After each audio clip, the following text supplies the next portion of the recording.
Wij hadden op dit stuit 2850, als 2900.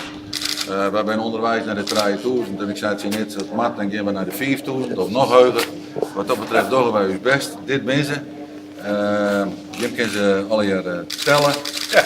De initiatiefnemers willen net dat de steert nije wieke waans die al een besluit nemen over of er wie moeten komen en waar. Deputaire Konst nam de handtekens van de morgen in ontvangst op het provinciehuis. Hij hoopt dat de steert net mooi gaan in een referendum. Heel eerlijk zijn vind ik dat dit besluit nou genomen worden moet zo in december. Want dan heb je nog wat te sissen of te doen naar het kabinet. En als er een referendum komt, dan hebben we gewoon een aantal maanden geen duidelijkheid over wat nou de uitspraak van de steden is. Nou, het steert echt een rol vervullen van volksvertegenwoordigers.